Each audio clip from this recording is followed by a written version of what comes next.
नमस्कार दोस्तों, मैं आज एक गंभीर मुद्दा लेकर के आया हूं। हमारे इतिहास के साथ जो तोड़फोड़ की गई है, जो हमें गलत इतिहास पढ़ाया गया है, उसके बारे में ये वीडियो है मेरा। और मैं आप लोगों से रिक्वेस्ट करूंगा कि इस वीडियो को पूरा देखें और उसके बाद अपनी राय और कमेंट अवश्य दें। तो दोस्तों, यदि मैं आपसे पूछूं कि भगवान राम के पिता का नाम क्या था, अब बता देंगे कि भगवान राम के पिता का नाम था दशरथ। यदि मैं आपसे पूछूं कि दशरथ के पिता का नाम क्या था, आप नहीं बता पाएंगे। इसके बाद यदि मैं पूछूं आपसे कि सम्राट हर्षवर्धन के पिता का नाम क्या था, आप नहीं बता पाओगे। यदि मैं आपसे पूछूं कि पृथ्वीराज चौहान के पिता का नाम क्या था, आप नहीं बता पाओगे।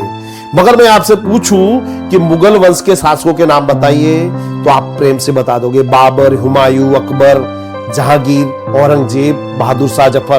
पूरा मुंह जुबानी आपको याद होगा, मुझे पूरा विश्वास है, क्योंकि आप और मैं बचपन से यही पढ़ते आए हैं। अब मैं पूरा इतिहास उजागर करने वाला हूं कि वामपंथियों ने हम लोगों को हीनता से भरने के लिए, हमारे आत्मसम्मान को भंग करने के लिए कैसा गंदा इतिहास लिखा। तो बाबर ने मुश्किल से कोई 4 वर्ष राज किया। हुमायूं को ठोक पीट कर भगा दिया गया। मुगल साम्राज्य की नींव अकबर ने डाली और जहांगीर शाहजहां से होते होते औरंगजेब तक आते आते उखड़ गया।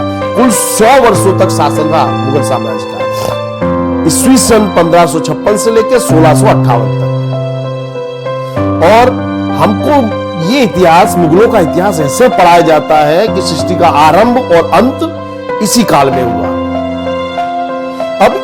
अब इस स्थिर शासन की 3-4 पीढ़ियों के लिए कई किताबें लिखी गई हैं। कई किताबें, यानी दोस्तों आपने लगभग इतिहास में इसके अलावा और कुछ पढ़ा नहीं होगा। जबकि भारत में इतने महान वंश हुए जिनके बारे में आपको कुछ भी नहीं मालूम है। जबकि मैं आपको बताऊं कि ये जो मुगलों का शासन था, उस समय उनके पास मेवाड़ नहीं था, दक्षिणों पूर्व भी उनका एक सपना था।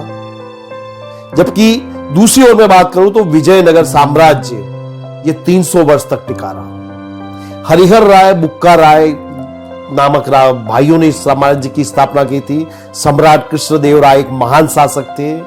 ये 300 वर्ष तक विजयनगर साम्राज्य टिका रहा। हीरे माणिक्य की हम्पी नगर में मंडियां लगती थी।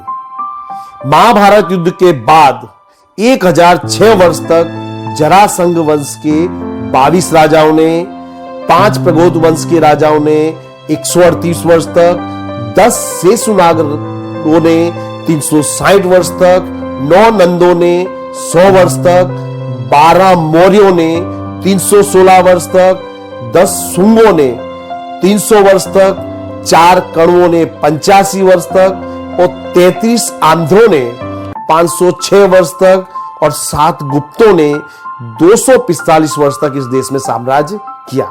फिर विक्रमादित्य ने 100 वर्ष तक राज्य किया। इतने महान सम्राट होने पर भी भारत में इनका नाम, भारत के इतिहास में इनका नाम गुमनाम है। आपको रेयर ही आपको इन लोगों के बारे में पढ़ने को मिलेगा। जब इन महान राजाओं का वर्णन करने का होता तो इन इतिहासकारों के मुंह में कैंसर हो जाता है। सामान्य ज्ञान की किताबों के पन्नों में कमी आ जाती है, पाठ्य पुस्तक सिकुड़ जाता है। प्रतियोगी जो परीक्षा होती है दोस्तों, उसमें आपको मुगल वंश के अलावा और कुछ आपको देखने को मिलेगा नहीं।